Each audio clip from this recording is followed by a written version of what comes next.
Gold, diamond, antique, குண்டன் நகைகள் மற்றும் gold பாரினை நியாயமான விலையில் நிறைவான தரத்துடன் பெற்றுக்கொள்ள பெம்ப்லியில் கிருஷ்ணிகா ஜுவல்லர்ஸ். தொடர்புகளுக்கு 020 89 00 0194.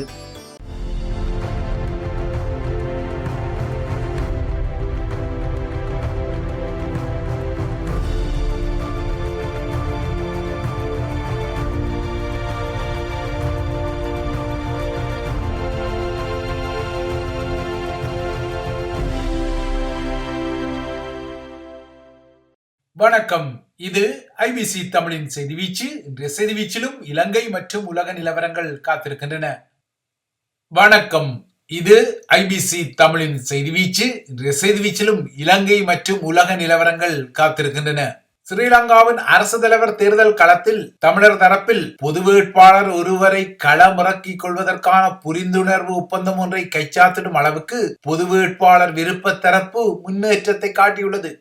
நேற்று வவனியாவில் கூடிய பொது வேட்பாளர் விருப்ப தரப்பில் ஜனநாயக தமிழ் தேசிய கூட்டமைப்பில் உள்ள 5 கட்சிகளும், விக்னேஸ்வரனின் தமிழ் மக்கள் கூட்டணியும், இவற்றுக்கும் அப்பால் ஐங்கரநேசனின் தமிழ் தேசிய பசுமை இயக்கமும் இணைந்து மொத்தமாக அந்த கட்சிகளின் 7 தலைகள் கூடி பேசியிருந்தன.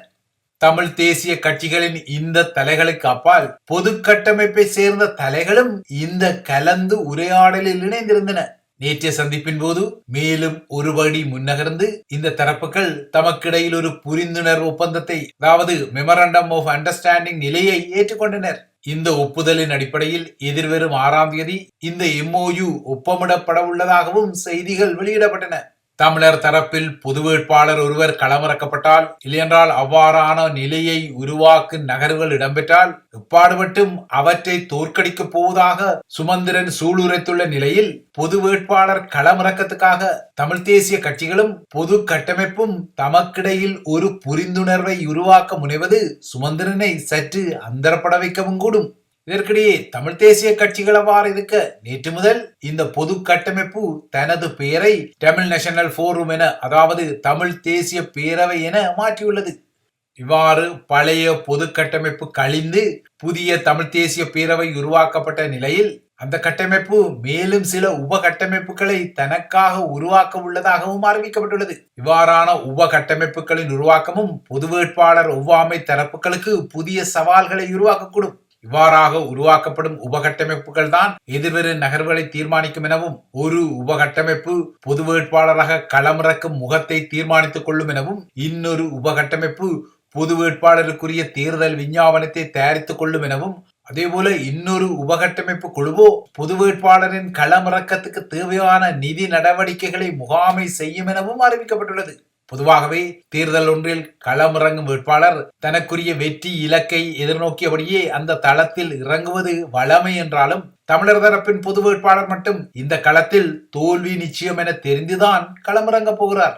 ஆனால் ஸ்ரீலங்காவின் முதன்மை தலையாரி கொலுவிருப்புக்கான இந்த தேர்தலில் தமிழர் தரப்பிலிருந்து களமிறக்கப்படும் பொது வேட்பாளர் தோல்வி அடைந்து கொள்வார் என்றாலும், தமிழ் மக்களை ஒரு தேசமாக திரள் நிலைப்படுத்தி காட்டுவதில் அவர் வெற்றியடையக்கூடும் என பொது வேட்பாளரின் களமிறக்கத்தை ஆதரிக்கும் புரவலர்கள் கூறிக்கொள்கிறார்கள்.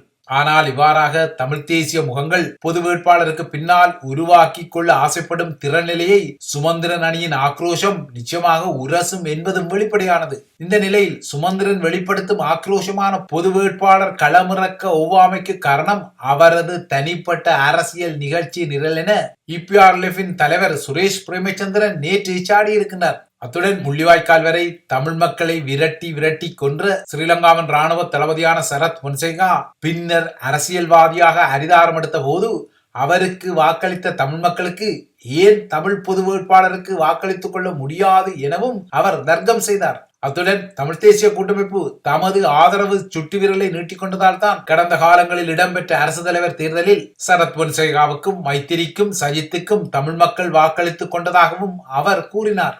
இவ்வாறான சூட்சுமங்கள் எல்லாம் இருக்கும் நிலையில் சுமந்திரனை பொறுத்தவரை அவருக்கு வேறு சில கமுக்கமான அரசியல் நிகழ்ச்சி நிரல்கள் இருப்பதால் தான் அவர் தமிழ் பொது வேட்பாளர் களமிறக்கத்தை திட்டமிட்டு குழப்புவதாகவும் சுரேஷ் பிரேமச்சந்திரனின் கண்டனம் வெளிப்பட்டுள்ளது.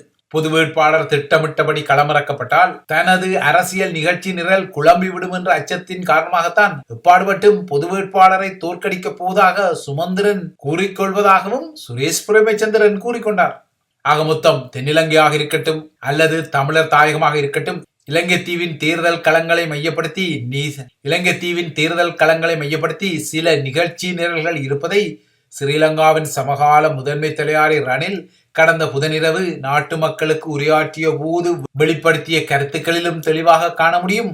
அதேபோல தமிழர்களின் தரப்பிலிருந்து களமிறக்கப்படும் பொது வேட்பாளருக்காக எதிர்வரும் 6ஆம் தேதி யாழ்ப்பாணத்தில் ஒரு புரிந்துணர்வு ஒப்பந்தத்தை செய்யும் தரப்பின் நிகழ்ச்சி நிரல் வரை காண முடியும். கூட்டி கழித்து பார்த்தால் இலங்கையில் அரசியல் நிகழ்ச்சிகளும் அவற்றுக்குரிய நிரல்களும் தொடரத்தான் செய்கின்றன. இவை இலங்கை தீவை மையப்படுத்திய அரசியல் விடயம். அடுத்து பிரான்சின் பொது தேர்தல் கள நிலவரத்தை நோக்கிக் கொண்டால், பிரான்சில் அதன் நாடாளுமன்றம் கலைக்கப்பட்ட 3 வாரங்களுக்கு பின்னர் இன்று அதன் பெருநிலப்பரப்பில் முதற் சுற்று வாக்களிப்பு இன்று காலை முதல் இடம்பெற்று வருகின்றது. நேற்று அமெரிக்க கண்டத்தில் உள்ள பிரெஞ்சு மக்கள் தத்தமது நாடுகளில் முதற் சுற்று வாக்களிப்பில் பங்கெடுத்த நிலையில் அதற்கு மறுநாளான இன்று பிரான்சின் பெருநிலப்பரப்பில் வாக்களிப்பு இடம்பெற்று வருகிறது. இன்று ஆரம்பித்த வாக்களிப்பின் முடிவுகள் பிரான்சில் அதிதீவிர வலதுசாரிகளின் ஏறுமுகத்தால் ஒரு அரசியலமைப்பு நெருக்கடியையும் உருவாக்கி உள்நாட்டு குழப்பங்களையும் தூண்டும் என்ற எதிர்வு கூறல்கள் வளைய வருகின்றன. இன்றைய தேர்தல் பிரெஞ்சு நாடாளுமன்றத்தில் அதிதீவிர வலதுசாரிகள் தமது அதிகாரத்தை நோக்கிய தடத்தில் வேகமாக நகர்வதையும் உறுதிப்படுத்திக் கொள்ளும். மரைன் லூபன் மற்றும் ஜோதான் பாதல்லாவின் தேசிய பேரணி கட்சி இந்த வாக்கெடுப்பில் முன்னணியில் இருக்கும் என ஏற்கனவே கருத்து கணிப்புகள் வந்தன. அதனை கடந்த சில நாட்களுக்கு முன்னர் இடம்பெற்ற ஐரோப்பிய நாடாளுமன்ற வாக்கெடுப்பும் நிரூபித்திருந்தது. இதனால் தான் பிரான்சின் அதிதீவிர வலதுசாரிகள் நவீன பிரெஞ்சு அரசியலில் இருந்ததை விட அதிகாரத்திற்கு நெருக்கமாக நகர்வதாக கூறப்படுகிறது. ஆயினும் அந்த கட்சி 289 இடங்களை பெற்று அறுதி பெரும்பான்மையை பெற்றால் மட்டுமே தனித்து ஆட்சி அமைக்க முடியும் என்பது ஒரு முக்கியமான விடயம். இவ்வாறான அறுதி பெரும்பான்மை அந்த கட்சிக்கு கிடைக்கப் போவதில்லை என்ற கணிப்புகளும் உள்ளன. மறுபுறத்தை இந்த தேர்தலில் தாமே இறுதியில் வெற்றி பெறுவோம் என புதிய மக்கள் முன்னணி இல்லென்றால் நியூ பாப்புலர் ஃப்ரண்ட் எனப்படும் இடதுசாரி கூட்டணியும் நம்பிக்கை கொள்கிறது. இன்று காலை 8 மணிக்கு ஆரம்பித்து பரபரப்பாக இடம்பெற்று வரும் முதற் சுற்று வாக்களிப்பு இன்றிரவு 8 மணிக்கு நிறைவடையும். அதன் பின்னர் வாக்களிப்புக்கு பின்னரான கருத்து கணிப்புகள் உடனடியாகவே தொலைக்காட்சிகளில் வெளியிடப்படும். அதன் பின்னர் இரவிரவாக வாக்குகள் எண்ணப்பட்டு முடிவுகள் வெளியிடப்படும். இன்றைய முதற் சுற்றில் 80 அல்லது 90 தொகுதிகளுக்குரிய நாடாளுமன்ற உறுப்பினர்கள் தெரிவு செய்யப்படக்கூடும் என எதிர்பார்க்கப்படுகின்றது. அவ்வாறாக தெரிவு செய்யப்படும் நாடாளுமன்ற உறுப்பினர்களில் அநேகமானவர்கள் அதிதீவிர வலதுசாரிகளைச் சேர்ந்தவர்களாக இருப்பார்கள் எனவும் கணிப்புகள் கூறுகின்றன. இன்றைய வாக்களிப்பில் 50% மேல் ஒரு வேட்பாளர் பெற்றால் அவரே நாடாளுமன்ற உறுப்பினராகும் வாய்ப்புகள் கிட்டும். கடந்த 2022 பிரான்சில் இடம்பெற்ற பொது தேர்தலுடன் ஒப்பிடும்போது இன்று வாக்களிப்பு வீதம் கணிசமாக உயரும் என்ற கணிப்பு இருந்தது. அமெரிக்கா மற்றும் பசிபிக் பிராந்தியத்தில் உள்ள பிரெஞ்சு ஆட்சி பரப்பில் இடம்பெற்ற வாக்களிப்பு வீதம் உறுதிப்படுத்தியுள்ளது. இன்றிரவு தேர்தல் முடிவுகள் வெளிப்பட்டவுடன் அரசு தலைவர் இமானுவேல் மேக்ரான் நாளை காலை பிரதமர் கேப்ரியல் அட்டால் மற்றும் அவரது அமைச்சரவையுடன் அவசர ஆய்வுகளை மேற்கொண்டு அடுத்த வார இறுதியில் இடம்பெறும் 2வது சுற்று வாக்களிப்பை மையப்படுத்திய தந்திரோபாயங்களை வகுக்கக்கூடும். குறிப்பாக தீவிர வலதுசாரி கட்சிக்கு 2ஆம் சுற்றில் அறுதி பெரும்பான்மை கிட்டக்கூடாது என்பதற்காக ரன் ஆஃப் எனப்படும் யாரை ஆதரித்துக் கொள்ள வேண்டும் என்ற களநிலையை இவ்வாறான ஆய்வுகள் தீர்மானித்துக் கொள்ளக்கூடும். அதாவது அதிதீவிர வலதுசாரிகளின் வெற்றியை தடுப்பதற்காக இடதுசாரி வேட்பாளருக்கு வாக்களிக்குமாறு வேறு வழியின்றி அரசு தரப்பு கோரிக்கொள்ளவும் கூடும் எனவும் எதிர்பார்க்கப்படுகிறது. இந்த முறை தேர்தலில் யாருக்குமே அறுதி பெரும்பான்மை கிட்டாமல் தொங்கு நாடாளுமன்றம் ஒன்று அமைந்து பிரான்சை புதிய அரசியல் நெருக்கடிக்குள் தள்ளிக்கொள்ளும் என்ற ஊகங்களும் வலுவாக இருக்கத்தான் செய்கின்றன. இவைதான் ஐபிசி தமிழின் செய்தி வீச்சு. தொடர்ந்தும் ஐபிசி தமிழுடன் இணைந்திருங்கள்.